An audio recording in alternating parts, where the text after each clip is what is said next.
This is Sumit from Madira Diaries, and today we discuss 5 bourbons that you need according to Reddit and 5 bourbons that you need according to Matt Porter from ADHD Whiskey, aka World's Greatest Whiskey Taster. Thank you, Chris from Bourbon of the Week, for nominating me to do this list. And thank you, Matt, for not nominating me among the 5,000 YouTube channels you listed during your episode. Was I upset? Maybe, maybe not. Am I going to still do it? Definitely yes. And is this list going to be good? Maybe, maybe not. But during these unprecedented times, I've watched way too many whiskey tube channels and I got delusional and started my own. Do I have subscribers?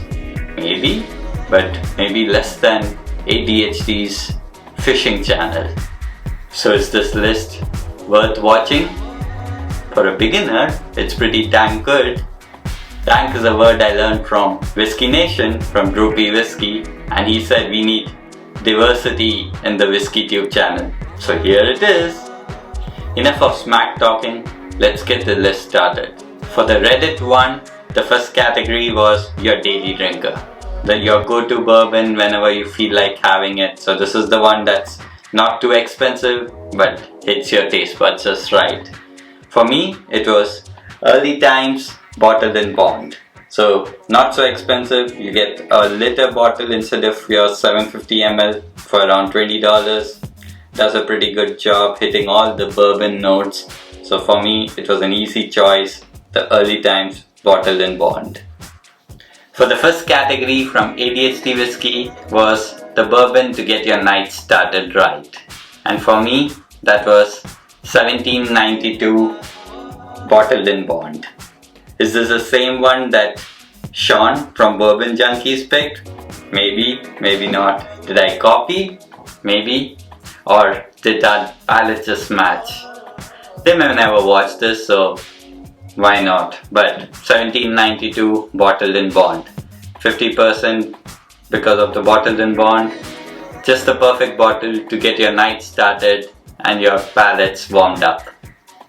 For the second category, according to Reddit, it is the bourbon, your Friday night pour. For me, it is the Weller Antique 107, the wheated bourbon. Living in Ohio, it's much easier to get than others. For the second category from ADHD Whiskey is your current favorite bottle. For me, my current favorite is Good MGP Juice from their own namesake brand, George Remus. A great story to talk about and also very good bourbon juice. It's been my current favorite. I'm looking forward to some of our local barrel picks from George Remus. I've heard great things about it. So, a great current favorite. The third category, according to Reddit, is your cheap mixer. The bourbon that you can use for different cocktails that can make you a good and mean old-fashioned or a smoky old-fashioned. For me, it's usually a rye whiskey to get that little more spice in. So I chose a Michter's Straight Rye. It does a good job to make good Manhattans, good old-fashioned, and I love it so. And an easy bottle to find. A little on the expensive side, so if you don't want to spend that kind of dough, you can get an even cheaper rye, but ryes do a good job making good mixers. For the third category, according to ADHD Whiskey, was the kind of bottle that none of your friends know about and you know might be the next big thing. For a beginner like me who's just getting into craft whiskies, I had to pick one from where I started my journey in the US, Washington State, and that would be Woodinville Bourbon Whiskey.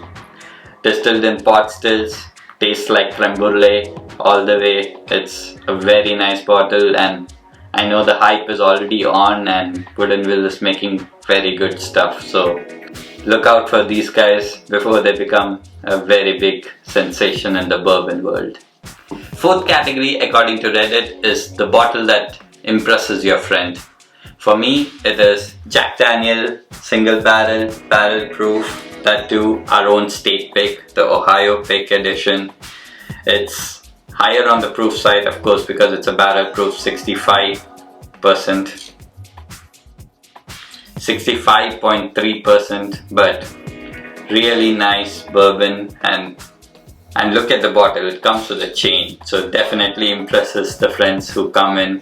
So a unique Jack Daniel expression. The fourth category, according to ADHD whiskey, is the bottle that you can drop it in with your friends saying you have it and they don't. For me, it's simple. It's the bourbon that has only one tasting note, smooth, and it even has a horse on top. For any beginner, it has to be Blanton's, because for those who know about bourbon, I don't rub it in, but with your beginner friends, as well, rub it in and rub it in well, because it's not an easy bottle to find, but pretty good juice. Before I move to the last category, I would like to further nominate Bourbon of the Week, Babes of Bourbon, and any other whiskey tube channels. Of course, I'm missing a lot too. To do this second version of the list, the one with ADHD whiskey. It's a lot of fun, and let's grow the community more. For the last category, according to Reddit, is the bourbon that you keep for special occasions. For me, it is the only E.H. Taylor expression that I have, the small batch. I would like to try more. It's a great Buffalo Trace product and I've enjoyed it, got it as a Christmas gift and still savor it. I know I've had way too many special occasions, but it's a great bottle to have and share with friends.